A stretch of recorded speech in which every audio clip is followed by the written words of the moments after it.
Alors, il y a quelqu'un qui veut prier pour la parole. Amen. Oui, je veux bien. Amen. Éternel, notre Dieu, nous te bénissons, Seigneur, et nous te rendons grâce de nous avoir fait monter dans ta maison où nous pouvons te louer, t'adorer, te dire vraiment combien nous t'aimons, Seigneur, combien c'est un privilège de marcher dans tes voies et que c'est un privilège, Seigneur, de pouvoir entendre l'enseignement de ta parole. Seigneur, bénis ton serviteur qui s'est préparé, Seigneur, que ton esprit, Seigneur, coule en lui afin qu'il nous enseigne de ta part. Seigneur, nous te demandons cela dans le nom de Yeshua. Amen. Amen. Amen. Donc, ce que nous transmettons, c'est le thème. Nous ne le faisons pas pour nous-mêmes. Nous transmettons la parole de Dieu à notre prochain, mais nous ne le faisons pas pour nous-mêmes. Ben, si. Alors, on va lire, mais tu vas voir. C'est pour nous aussi, non? Nous allons le lire, oui, c'est pour vous, mais pas pour moi. D'accord. On va lire donc, mais tu vas voir toute l'élaboration du message. Tu vas dire, ah oui, c'est vrai, il y a de la logique. Matthieu chapitre 11, verset 11. On va faire participer, donc, vous voyez bien? Oui, oui, Et qui nous dit, je vous le dis en vérité, parmi ceux qui que Jean-Baptiste. Cependant, le plus petit dans le royaume des cieux est plus grand que lui. Waouh! Le plus petit dans le royaume des cieux est plus grand que lui. Ce n'est pas en réaction de ce qu'on a vécu. Mais j'ai vraiment reçu ça en début de semaine, déjà dimanche. Hein. Donc, quand je prépare cette méditation, il faut lire les références croisées hein, quand vous lisez la parole de Dieu, quand vous êtes interpellé par un verset biblique. oui, si tu veux. Nous avons des bons outils ici, Complet. et notamment le logiciel Logos, qui nous envoie donc à des versets croisés. Et comme ça, on va construire toute une prédication, une exhortation.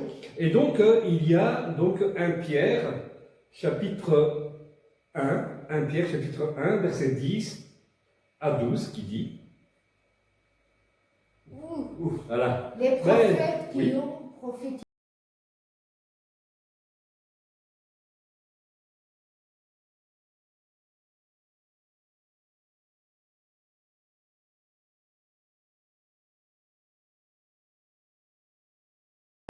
Qui ont prophétisé dans la grâce qui vous ait été réservée, ont fait de ce salut l'objet de leur recherche et de leur investigation. Voulant sonder l'époque ou les circonstances marquées par l'Esprit de Christ qui était en eux et qui attestait d'avance les souffrances de Christ et la gloire dont elles seraient suivies. Il leur fut révélé ce que n'était pas pour eux-mêmes, mais pour vous, qu'ils étaient les dispensateurs de ces choses que vous ont annoncées maintenant ceux qui vous ont prêché l'évangile par le Saint-Esprit envoyé du ciel et dans lesquels les anges désirent plonger leur regard. Ça, c'est un passage vraiment curieux. Curieux, hein, nous avons vraiment soif. En fait, vous remarquez ici, ce que Pierre dit, c'est que les prophètes d'autrefois, ils ont touché à la grâce de cette façon. Ils ont eu des révélations par rapport au Messie. Amen. Amen. Donc, ils ont eu des révélations sur ses souffrances. Ils ont vu que Yeshua, que le Messie allait venir, qu'il allait souffrir, même qu'il allait mourir. Ils l'ont reçu. Mais seulement, cette révélation, eh bien, n'était pas pour eux-mêmes, mais ils l'ont transmis. C'était pour les générations, donc pour ceux donc, à venir, après eux, après nous. Amen. Mais, je le crois, ils touchaient déjà à la gloire, ils touchaient à la pleine présence de l'Esprit Saint. Et vous savez ce que dit ici Pierre, c'est que le salut était, en gros, en résumé, c'était l'objet de leur recherche. Quand est-ce que le Messie, Sauveur, quand est-ce que le Sauveur viendra? Eh bien, l'esprit de Christ, hein, l'esprit d'Yeshua est en eux et ils nous ont transmis cette grâce, cette soif. Ils nous ont transmis cette connaissance. Ils nous ont transmis cette soif de chercher, comme le faisaient les Béréens. Quand on venait leur raconter quelque chose, n'est-ce pas? Eh bien, même vis-à-vis de Paul, ils allaient vérifier si ce que Paul, par exemple, disait était en accord avec la parole de Dieu. Tu le dis souvent, frère, que il était écrit qu'en fait, on parlait déjà de Yeshua dans l'Ancien Testament. Luc 24, 44. Amen. Et donc ici, bien que ce n'était pas pour eux, hein, donc les prophètes, ils goûtaient déjà à la grâce du salut par l'Esprit de Christ qui était en eux. Amen. Donc, mais ils ne transmettent pas pour leur gloire et avoir imaginé un nom, mais parce qu'ils sont touchés par la voix HaKodesh, par l'Esprit Saint. Ils sont touchés. Il suffit par exemple de méditer Ésaïe chapitre 6, j'aime énormément ce passage-là, il faudra que je fasse quelque chose là-dessus, je crois. Dieu cherche quelqu'un pour proclamer sa parole. Ce sont des paroles de repentance qu'il veut annoncer à son peuple. Hein. Et alors il cherche quelqu'un, et puis il trouve Ésaïe, mais Ésaïe dit, non, pas moi Seigneur, pas moi, j'ai les lèvres impures. Vous connaissez cette histoire, il y a un ange qui va prendre une braise, il va toucher ses lèvres, il rend ses lèvres pures pour proclamer ses oracles. Amen. Mais il se rend compte, non, pas moi Seigneur, je ne suis pas digne. Vous savez, Jean le Baptiste, quand Yeshua s'est présenté devant lui, qu'a-t-il dit? Je ne suis pas digne de... Honnêtement, est-ce que nous avançons avec cet esprit-là? En fait, ça nous appelle quand même un peu d'humilité, n'est-ce pas, quand on nous appelle à prêcher. C'est beaucoup d'humilité. Ma sœur, je t'assure, Pas que prêcher. quand il m'a appelé pour chanter, Musique, tout, vraiment. j'ai dit, Seigneur, pas moi. Non, mais parce que, voilà, nous ne sommes rien. Amen. Amen. J'ai des lèvres impures. Mais aujourd'hui, quand on te dit, mon frère, ma soeur, tu vas prêcher, on fonce tout de suite. Mais je ne vais pas m'asseoir et dire, attends, je me pose un peu, Seigneur, qu'est-ce que tu veux? De quoi veux-tu que je parle? Amen. Aujourd'hui, on s'empresse trop sans regarder cet aspect, avant tout, je parle, cet aspect de la sanctification. Aujourd'hui, tout le monde veut prêcher et on traîne des... Mais pour quelle raison je partage la parole de Dieu? Quel est le but? Pourquoi je prêche la parole de Dieu? Quel est le but? Est-ce que c'est pour moi? Est-ce que c'est pour vous? Et il y a encore un autre verset croisé qui m'attire, dans Éphésiens chapitre 3, verset 8. Voilà. Vas-y, ma soeur. Non, c'est... À moi ou Tu es sa sœur, hein? à moi. Tu es sa sœur, Oui. Jésus-Christ. Oui, exactement. À moi qui suis le moindre de tous les saints, cette grâce a été accordée, je n'arrive pas à l'écrire, D'annoncer. Ouais. a été accordée d'annoncer aux païens les richesses incompréhensibles de Christ. Et vous savez qui c'est qui dit ça? C'est l'apôtre Paul. C'est surprenant, hein? Il dit, hein, à moi, qui suis le moindre. Paul n'a pas annoncé l'évangile pour se faire un nom. Comme Paul l'écrit aussi dans 1 Corinthiens chapitre 10, versets 10 à 12, que dit-il? Ne murmurez, donc ne murmurez point, comme Murmurèrent quelques-uns d'entre eux qui périrent par l'exterminateur. Ces choses leur sont arrivées pour servir d'exemple et elles ont été écrites pour notre instruction, à nous qui sommes parvenus à la fin des siècles. Ainsi donc que celui qui croit être debout prenne garde de tomber. Cela nous rappelle cet épisode dans le désert, hein, notamment avec les serpents, hein, quand quand le peuple, notamment, enfin, il y a eu plusieurs épisodes, n'est-ce pas? Et notamment celui-ci où ils ont voulu s'en prendre à Moïse, à Aaron et tout, et se faire un nom eux-mêmes, un peuple eux-mêmes. Mais ils avaient des projets meurtriers, mais la langue aussi a des projets meurtriers, n'est-ce pas? Et Dieu va mettre un peu de l'ordre là-dedans, il va envoyer des serpents, il va falloir un remède à ça, qu'a dû construire notamment Moïse, un serpent d'airain, n'est-ce pas? Voilà. C'est le Christ à la croix, pour nous c'est le remède, Amen. c'est le remède pour nous, amen. Effectivement. Si nous devons parler, hein, n'est-ce pas?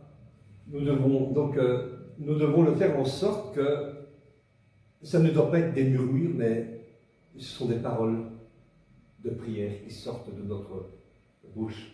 Amen. Je pense que pour le monde païen, n'est-ce pas, l'apôtre Paul est l'un des plus grands apôtres pour moi que l'Église primitive a connu. Mais lui, il se déclare qu'il est le moindre parmi tous, vraiment. Parce qu'il se rappelle ce qu'il avait été avant. Ça a été l'un des plus grands, Elisa, Paul, ça a été l'un des plus grands persécuteurs de l'Église primitive. Et même encore, vous savez qu'il y en a qui se méfiaient de lui. Hein, n'est-ce pas? Après, oui. Et donc, il est important de se souvenir de ce que nous étions avant pour ne pas tomber dans l'orgueil et parfois dans des dérives. Paul a eu le don gratuit de la grâce qu'il nous a transmise jusqu'à aujourd'hui. Amen. Amen. Cette question se pose. On parlait donc au tout début, cependant le plus petit dans le royaume des cieux est plus grand que lui. Il y a une question qui se pose. Qui est le plus grand d'entre nous? Mon frère, je suis meilleur que toi? Non. Tu es meilleur que moi? Non. C'est celui qui est le plus petit. Amen. C'est le serviteur. Alors, nous pouvons être vite piégés, et je vous assure, quand des personnes viennent vous mettre sur un certain piédestal, pratiquement... Comme tu as bien prêché, oui, mais voilà. le diable me l'a dit aussi. On en a subi, mais tu sais qu'on nous a déjà, on nous considère parfois comme un docteur. Non, écoute, quand même pas. Non. De Dieu. Donc, mais alors, bon, là où est le piège, c'est que quand les gens te voient, il y a de la connaissance, mais après, il faut quand même de l'humilité. Voilà, je ne peux pas... Mais c'est parce qu'eux n'ont pas beaucoup de connaissances. Oui, exactement. Mais je ne peux pas dire, voilà, moi je suis comme vous, je suis serviteur, je suis comme vous, mais comme dit, quand je rentre dans l'assemblée, ah tiens, je vais porter ton sac ou... On a connu ça. Vraiment pas à ce point-là. On a connu ça. Oui, nous avons connu, ça bon, je dis, nous avons connu que Ça va vite, hein.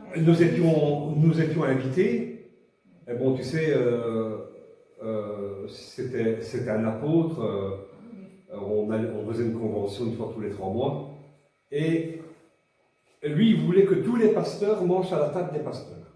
Et les autres... alors moi je dis non, moi je préfère manger avec tout le monde.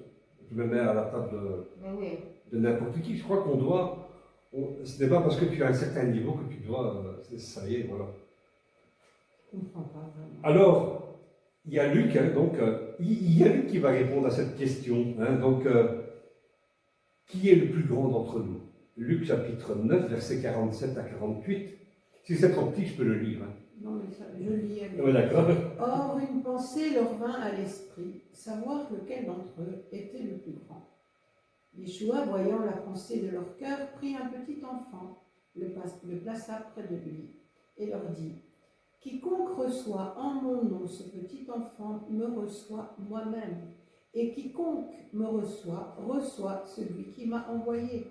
Car celui qui est le plus petit parmi vous tous, c'est celui-là qui est grand. » Voilà. Amen. Ce que nous transmettons, nous ne le faisons pas pour nous-mêmes. Je dirais même que si je n'œuvre pas pour mon propre salut, donc je ne dois pas œuvrer pour mon propre salut avant tout. Je peux poser une question? Oui, vas-y, dis-moi. Par rapport au verset. Ouais. Donc il dit, car celui qui est le plus petit parmi vous tous, c'est celui-là qui est grand. Oui. Comme il fait allusion aux enfants juste avant, est-ce qu'il ne fait pas encore allusion à un enfant? On va en parler. Ah, pardon. C'est bien, tu es dans l'esprit. Hein. Ah, dis-moi. Donc, en fait, c'est à nos enfants que nous prêchons, en fait. Ouais, Ouais, pour qu'eux deviennent plus grands que nous. c'est ça. Tu vois l'idée? Bien sûr. D'accord? Donc, en fait, je n'œuvre pas pour mon propre salut. Papa, obéis à moi. Ah, bien que je crois que Yeshua va me donner la récompense, hein, mais je dois me mettre dans cette idée-là que je n'œuvre pas pour mon propre salut, mais pour la sauver elle, pour la sauver lui. Ouais. Hein, c'est ça. Waouh, magnifique, hein. Aime ton prochain comme toi-même, mon frère. Donc, j'œuvre pour le salut de mon prochain, et c'est ce que me montre ici Yeshua dans l'évangile de Luc. Aussi, 17, verset 10, on le connaît. Luc chapitre 17, verset 10, vous de même. Nous sommes des serviteurs inutiles. Amen. Vous de même, quand vous avez fait tout ce qui vous a été ordonné, dites, nous sommes des serviteurs inutiles. Nous avons fait tout ce que nous devions faire. Amen. Ben oui, c'est Ça tout nous ça. a été ordonné. Comment? Ça nous a été Ordonné. Amen. Donc il n'y a pas de mérite. Il n'y a pas de mérite. Il n'y a pas de mérite. Ordonné. Il n'y a pas de mérite. Et c'est là le danger quand on t'appelle, quand on te déroule, quand on te porte ton sac et tout. On te porte. Vous voyez, en fait, moi, on m'appelait, par exemple, à une certaine époque, que j'étais le porteur de carquois. Voilà. Je portais les flèches. Et vous lancez. Donc, ce que nous montre Yeshua, c'est que le plus petit d'entre nous, frère, est tout à fait capable de faire selon les dons que l'Esprit distribue. Amen. Amen. En effet, 1 Corinthiens chapitre 1, verset 26 à 29, Paul écrit, je vais le lire alors du coup, considérez, frères, que parmi vous qui avez été appelés, il n'y a ni beaucoup de sages selon la chair, ni beaucoup de puissants, ni beaucoup de nobles, mais Dieu a choisi. Waouh, ça c'est pour moi. Je comprends pourquoi j'étais dans des écoles. Dieu a choisi les choses folles du monde pour confondre les sages.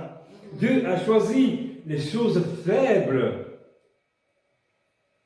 du monde pour confondre les fortes. Et Dieu a choisi les choses viles du monde et celles qu'on méprise.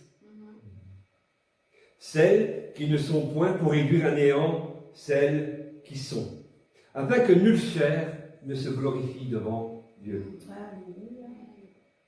Mais j'ai à cœur, je vous ai dit tout à l'heure que j'allais parler d'histoire. Ça m'a rappelé les cours d'histoire que nous avions. Je vais vous parler d'enfants. Hein? C'est ce que tu voulais. Dieu, au XVIIe siècle, s'est servi d'enfants en France dans un réveil extraordinaire qui s'appelle le réveil des Cévennes. Le réveil des Cévennes. Tu étais avec moi en cours là-dessus. Alors, il y a le roi Henri IV qui veut instaurer la paix en France, dans le pays. En effet, donc, la France avait subi 30 années de guerre de religion, entre catholiques et protestants, et il veut mettre un terme, et alors il va créer un décret qui s'appelle l'édit de Nantes. Et il est signé le 13 avril 1598. Le roi va instaurer donc la liberté des consciences, il va accorder des droits civiques aux protestants, aux pasteurs, il va leur réserver des places dans l'administration, tout ça, la politique et tout, au Sénat, disons. Et donc, mais il y a une coexistence qui est fragile, mais durable, avant que cet édit va être révoqué en 1685 par l'édit de Fontainebleau. Donc ça n'a pas duré. Ça n'a pas duré, évidemment. qui a été signé par le roi Louis XIV. Pour que l'édit de Nantes soit révoqué, il fallait qu'il n'y ait plus de protestants en France, que les pasteurs aient quitté la France. Et c'est une histoire assez longue, hein, donc on ne va pas. Mais ce serait bien d'aller voir cette histoire-là, le réveil des Cévennes. Mais donc le roi, après Henri IV, donc ça a commencé tout doucement par Louis XIII, et puis c'est Louis XIV qui va mettre un terme. Donc il n'y avait plus de protestants pratiquement en France. Et ils ont été chassés alors. Ils sont tous. Non, en fait, Ils sont partis. ils sont partis. Il y a eu des persécutions, tout ça, des conversions forcées. Et donc, mais ce n'était plus possible pour eux pratiquement de rester en France. C'est l'histoire des Huguenots, entre autres. Hein. Il y en a qui sont partis en Suisse, en Allemagne. Donc ils sont partis en exil. Et puis il y a eu les dragonnades, hein, donc des camisards qui partaient à la chasse des protestants, donc pour les conversions forcées. Et c'est ce qui se produit. Et quand nous analysons l'histoire, eh bien, entre le XVIe et le XVIIe siècle, cela, pour moi, a provoqué le déclin de la monarchie française. Il n'y a plus de monarchie en France. Hein. Ben non. C'est à partir de ce moment-là qu'il y a eu, notamment, puis après la Révolution, puis Napoléon, puis maintenant, c'est devenu une république. Mais, donc, il n'y a plus de protestants, il n'y a plus de pasteurs. Et que reste-t-il pour le salut de la France? On va parler. Des enfants. Les enfants. Même des bébés. Waouh! Des bébés, depuis le berceau. Et donc, j'ai quelques versets donc, dans l'évangile de Matthieu, chapitre 3, versets 7 à 9. Qui me vient à l'esprit, n'est-ce pas? Mais voyons venir à son baptême beaucoup de pharisiens et de sadducéens. Oui, donc Matthieu chapitre 3, versets 7 à 9. Mais voyons venir à son baptême beaucoup de pharisiens et de sadducéens. Il leur dit, race de vipères, qui vous a appris à fuir la colère à venir? Produisez donc du fruit digne de la repentance. Et ne prétendez pas dire en vous-même, nous avons Abraham pour père, car je vous déclare que de cette pierre-ci, Dieu peut susciter des enfants à Abraham. Quelqu'un qui dit la vérité comme le faisait Jean-Baptiste, Jean, il dérangeait, n'est-ce pas? Il dérangeait les nobles et tout ça. Il dérangeait les religieux. Quelqu'un comme Yeshua, qui dérangeait, la vérité dérange. Celui qui conduit à la repentance dérange. Il dérange. Ce n'est pas acceptable. Nous, Yeshua, on veut te voir chasser les Romains de Jérusalem, d'Israël. On ne veut pas entendre qu'on doit se repentir et que nous devons nous aimer les uns les autres. Non, ça, non, on ne peut pas entendre. On veut un roi qui botte les fesses aux Romains. Non, mais lui, il vient et dit, repentez-vous, aimez-vous. Pratiquement, on ne devrait même plus se faire la guerre entre nous, hein, puisque autant il y a des chrétiens en Corée du Nord, il y a des chrétiens en Russie, ce sont nos frères, ce sont nos sœurs. Ils sont torturés, ils sont exécutés. Et tout. Si nous mettions tous... Il y a des chrétiens ouverts.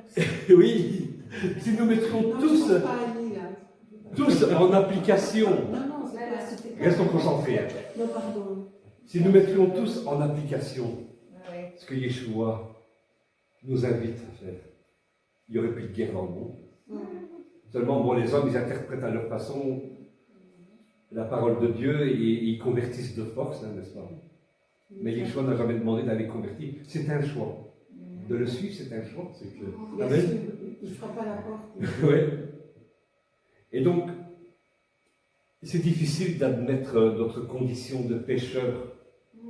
Si, vous voyez, ce que montre Yeshua, c'est que si on veut te faire taire, si on veut nous faire taire, si on veut nous exterminer, eh bien, il dit que Dieu suscitera des enfants à partir de cette pierre afin que l'œuvre du salut continue. Donc je vous ai dit, en France, il n'y avait plus de pasteurs, il n'y avait plus de protestants. D'ailleurs, c'est marrant que les pierres, c'est Eben, Oui. et c'est la même racine que Ben, enfant. Ben, fils, enfant, amen. Postérité. Ah, merci de me le rappeler, mon frère. C'est vraiment. Quand Yeshua entre dans Jérusalem, et la foule crie quoi? Hosanna. Hosanna au fils de David, n'est-ce pas? Dans Luc chapitre 19, verset 40. Voilà.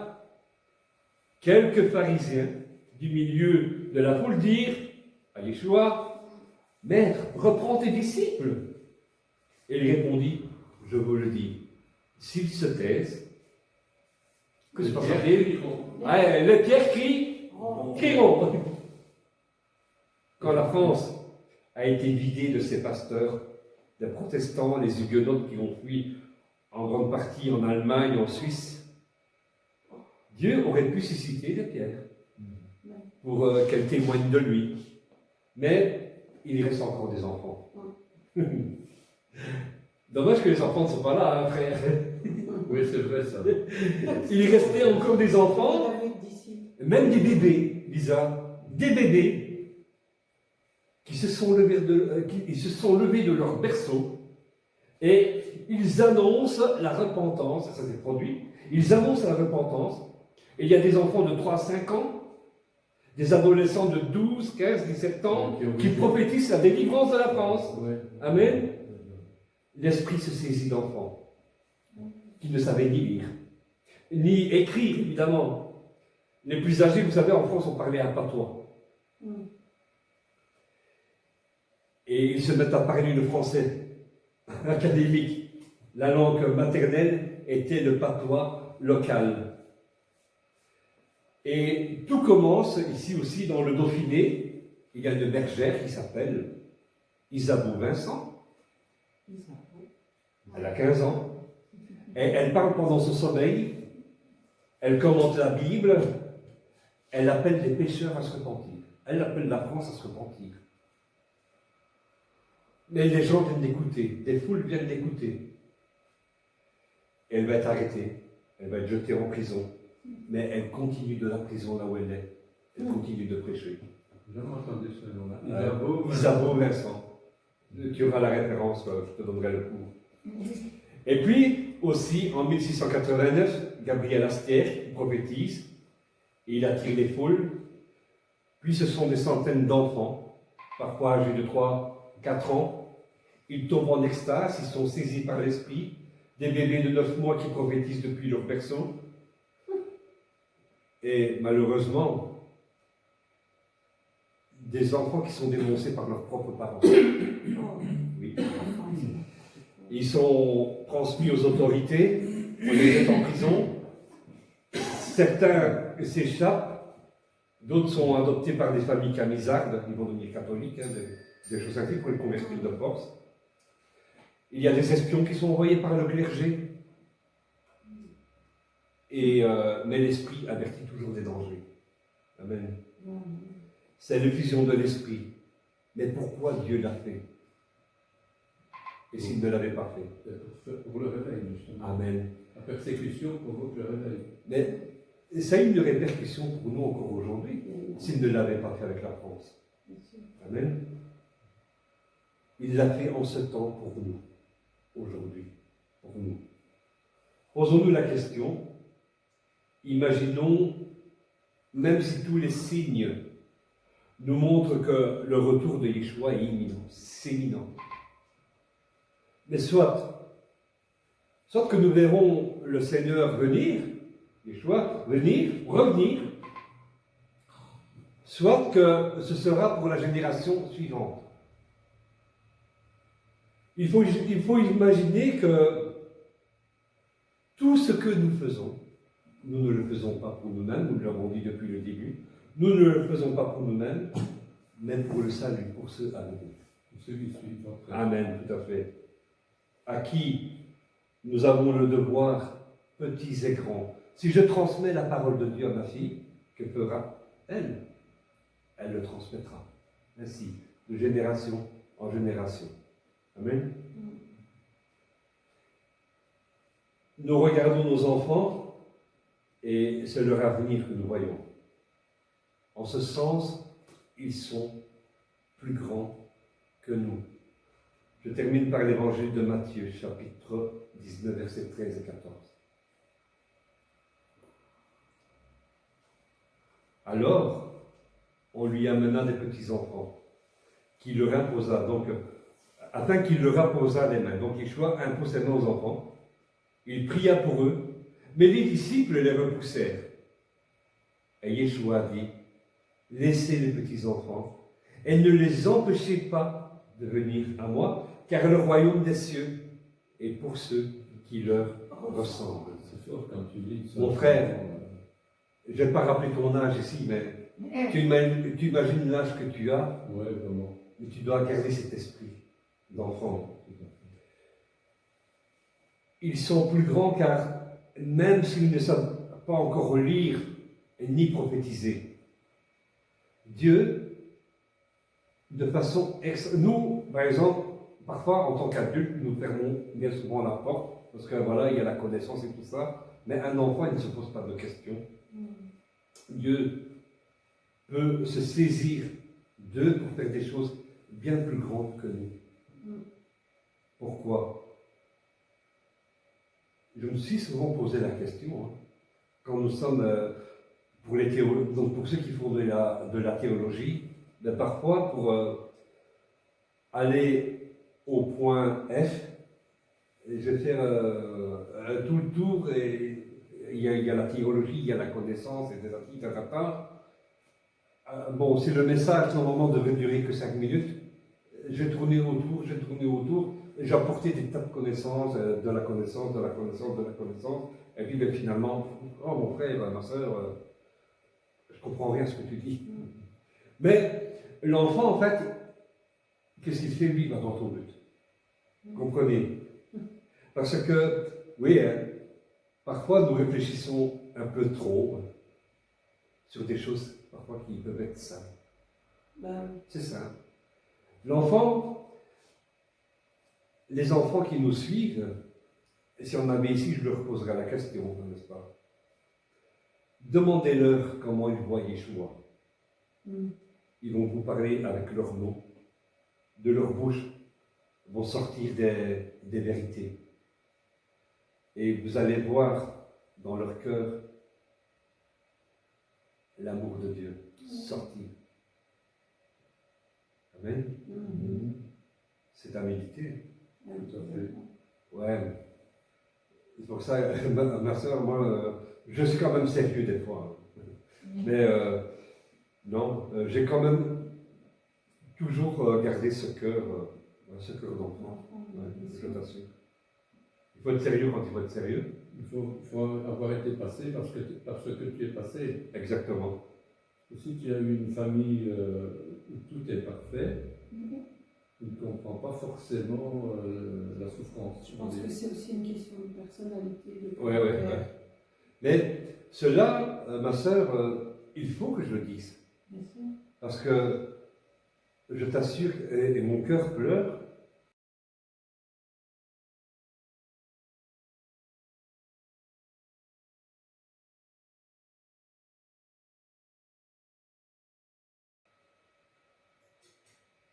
Oui.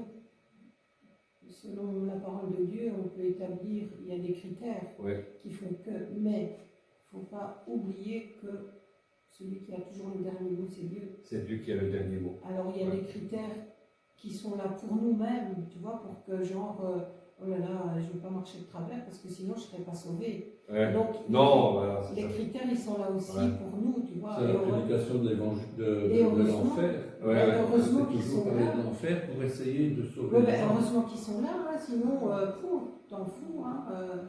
Donc une fois que tout ça est là, ça nous maintient dans la crainte. Dans la crainte, tout à fait. Et le respect de Dieu et tout.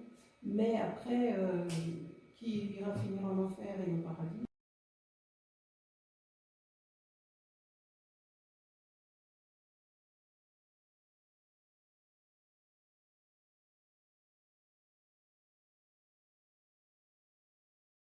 Si tu n'aimes pas ton frère que tu vois, comment tu peux dire que tu aimes Dieu? Voilà. Oui, voilà. Tout à fait. Oui. Voilà, il faut parfois Bon, le souci, c'est Se remettre en question, revenir à des choses C'est beaucoup ça, plus simples, savoir se remettre en question. redevenir un enfant. Oui. La question d'aimer.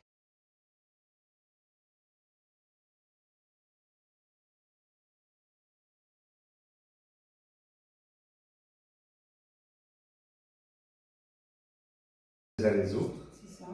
Ça demande un effort quand même. Oui, vraiment. Oui, ça demande un De la effort. sympathie. Ouais. Tiens, t'es sympathique. Ouais. Moi, je t'aime bien parce que tu es sympathique. Et toi, tu n'es pas sympathique, donc je t'aime pas. Donc, ça n'a pas de sens. Non. C'est pas pour le citer, mais des gens comme